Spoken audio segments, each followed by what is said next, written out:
جائز ہے. سر قلب کرنا جو ہے یہ صرف قتل کے نتیجے میں نہیں ہوا کرتا بلکہ فساد اور فتنے کے نتیجے میں بھی ہوتا ہے. اس لیے یہ حکومتوں کا کام ہے. اگر وہ یہ دیکھیں کہ منشیات یا سمگلنگ اتنی زیادہ بڑھ چکی ہیں کہ اس کے نتیجے میں سارا معاشرہ قتل ہو رہا ہے تو تمام ملک کے نمائندوں کی حکومت قانونی طور پر قانون سازی کے مختار ہے.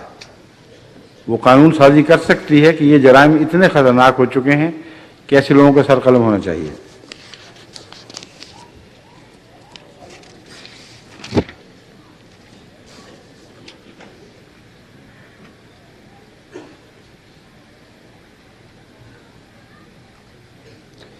ایک مظہور الحق خان صاحب بیلاروس سے یہ لکھ رہے ہیں کہ قرآن کریم میں جو حضرت صلی اللہ علیہ وسلم کے متعلق ذکر آتا ہے کہ بائبل میں بھی موجود ہے، وہ کہتے ہیں عیسائی اعتراض کرتے ہیں کہ یہ ذکر صرف پرانے ٹیسٹمنٹ میں ہے، عیسیٰ علیہ السلام کے تعلق میں نہیں.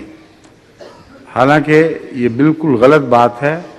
احمد نام جس میں احمد لکھا جاتا ہے، یہ پرانی بائبل جو مستند بائبل دستیاب ہوئی ہے سیریا سے، اس کے اندر موجود ہے. اور حضرت صلی اللہ علیہ وسلم کے متعلق احمد نام کی پیشگوئی تھی کہ میرے بعد احمد آئے گا. اس کا تلفظ بگاڑ کر اب عیسائی اس کا ترجمہ کرنے کی کوشش کرتے ہیں، حالانکہ وہ اصل نام ہے.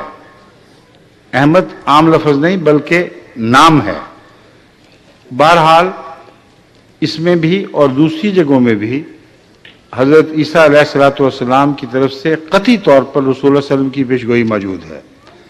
چنانچہ اس حکایت کے رنگ میں حضرت مسیح باتیں کیا کرتے تھے.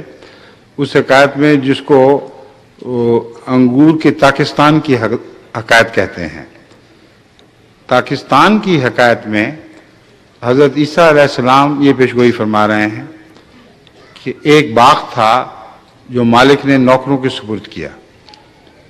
اس کو نوکر اجاڑتے رہے اور اس کا پھل کھا جاتے تھے، اس کا کچھ نہ دیا. تب مالک نے اپنے بیٹے کو بھیجا اور اس کے بیٹے سے بھی لوگوں نے یہی سلوک کیا. تب وہ مالک خود آیا اور اس نے سب مجرموں کو سزائیں دی. اب بتائیں حضرت عیسیٰ کو اس میں کہاں فٹ کریں گے؟ اگر وہ بیٹا ہیں اور ان کے ساتھ یہی سلوک ہوا تھا تو وہ تو آ کے گزر بھی گئے. اب آنے والا مالک ہے جو مالک کے نام پر آئے گا. اور قرآن کریم نے اسی طرح رسول اللہ کا تعارف فرمایا ہے کہ آپ اللہ کے نام پر آئے تھے، ان معنوں میں کہ کامل طور پر اللہ کی رضا کے تابع اپنی رضا کر دی تھی. چنانچہ قرآن کریم میں اللہ تعالیٰ فرماتا ہے وَمَا رَمَيْتَ إِذْ رَمَيْتَ وَلَكِنَّ اللَّهَ رَمَى. اے محمد جب تو نے مٹھی پر کنکر پھینکے یا تیر چلایا تو یہ جو تو نے پھینکے وہ تو نہیں تھا بلکہ اللہ تھا. اب بتائیں اگر کوئی ذرا بھی مشرکانہ خیالات رکھے تو اس آیت کا کیا ترجمہ کرے گا؟ پھر فرماتا ہے ید اللہ فوق ایدیہم. اے محمد جو تو بیعت لے رہا تھا، جن ہاتھوں پر تیرا ہاتھ تھا، ید اللہ فوق ایدیہم، وہ اللہ کا ہاتھ تھا جو ان ہاتھوں کے اوپر تھا. تو حضرت صلی اللہ علیہ وآلہ وسلم کا آنا قرآن کی روح سے اللہ کا آنا ہے اور یہی پیشگوئی تھی. عیسیٰ علیہ السلام نے یہی فرمایا تھا کہ پہلے انبیاء کی مثال تو سمجھو کہ نوکروں کی طرح تھی، مگر پھر خدا کا بیٹا آیا، یعنی اپنے آپ کو بیٹا قرار دیا. اور جب بیٹے کی بات بھی نہ مانی گئی تو پھر وہ شہنشاہ آیا، یعنی آسمان سے خدا اترا اور پھر ان سب کو سزائیں دیں. اور حضرت صلی اللہ علیہ وآلہ وسلم کو اللہ نے وہ طاقت عطا فرمائی جو سزائیں دینے کا مجاز بنا رہی تھی. بس اس پہلو سے حضرت عیسیٰ کے متعلق کی پیشگوئی بڑی واضح طور پر قرآن کریم میں بائبل میں موجود ہے، جو قرآن پر پوری اترتی ہے. قرآن پر بھی اترتی ہے اور رسول اللہ صلی اللہ علیہ وسلم پر بھی، دونوں کی پیشگوئیاں موجود ہیں.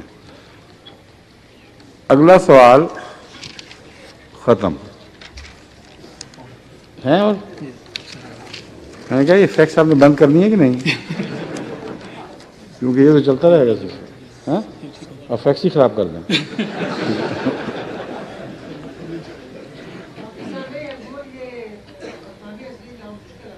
کیا؟ نہیں فیکس خراب کرنے میں کوئی مشکل نہیں ہے. پاکستان میں فیکس ہی جو ہے جو ٹھیک رہ گئی ہے، صرف بڑی فیکسیں آتی ہیں وہاں سے. اس لیے آپ کی بات غلط ہے کہ پاکستان میں فیکسیں خراب ہو رہی ہیں. ہاں کر سکتے ہوں گے مگر آج نہیں کر رہے. میرا سوال یہ ہے کہ اگر ہم مرنے کے بعد افسوس کے لیے جائیں تو فاتحہ پڑھنا سنت رسول نہیں ہے، تو کیا قبرستان جا کر قبر پر فاتحہ پڑھنا جائز ہے؟ قبر پر دعا کرنا جائز ہے، چاہے فاتحہ پڑھیں یا کچھ اور پڑھیں. یہ لفظ فاتحہ خوانی یہ ایک مسئلہ جاری ہو گیا، رواج بن گیا ہے.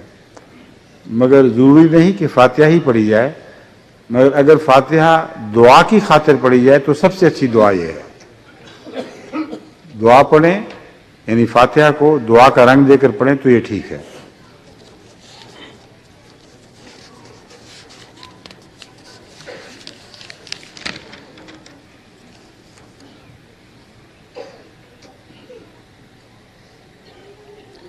مردوں کو اسلامی روایت کے مطابق زمین میں دفن کرنے میں کیا حکمت ہے؟ یہ حکمت ایک مردے کا اعزاز بھی ہے. کسی مردے کو جلا دیا جائے تو یہ ایک مکروہ چیز ہے، مگر دفن کیا جائے تو یہ ایک عزت کا مقام ہے.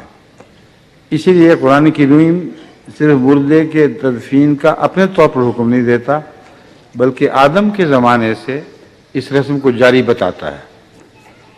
جیسا کہ حضرت آدم کے 2 بیٹوں میں سے ایک نے اپنے بھائی کو جب قتل کیا تو قرآن کریم کی روح سے وہ لاش چھوڑ کر جا رہا تھا، اور اللہ تعالیٰ نے ایک مرے ہوئے کوے کے اوپر کوے کو اترتے دکھایا، جس نے اپنے پنجوں سے زمین کھود کے اپنے بھائی کو دفن کر دیا، اور اس کو بتایا کہ دیکھو، اس کے ذہن میں یہ بات آئی کہ ایک کوا بھی مجھ سے بہتر ہے، یہ تو اپنے بھائی کو دفن کر رہا ہے مگر میں اس کے بغیر چھوڑ رہا ہوں. تو اس نے پھر مقتول بھائی کو دفن کیا. یہ سنت قرآن کریم میں مذکور نہ ہوتی اگر قرآن کریم اس کو احترام کی نظر سے نہ دیکھتا یا مسلمانوں میں رائج نہ کرنا چاہتا. بس بنی اسرائیل میں اور اس سے پہلے انبیاء کی جو بھی تاریخ محفوظ ہے سب میں تدفین ملتی ہے، جلانے کا کہیں ذکر نہیں ملتا.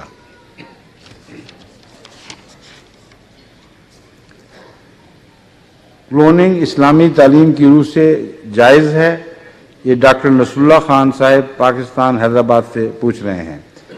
کلوننگ بالکل لغو چیز ہے، ناجائز ہے، اور اس کا کوئی بھی فائدہ نہیں ہوگا، بلکہ اس کے نقصانات بہت بڑے ہیں. اگر کلوننگ کی کھلی چھٹی دی گئی تو بعید نہیں کہ انسان کے کلوننگ کیے ہوئے کی فوجیں خود انسان پر قابض ہو جائیں اور انسان کو کلوننگ کی سخت سزا دیں. کلوننگ کے نتیجے میں ماں باپ کی محبت نہیں پیدا ہوتی، کلوننگ کے نتیجے میں رشتے نہیں بنتے، بلکہ ایک شخص کی تصویر دوبارہ اوپر آتی ہے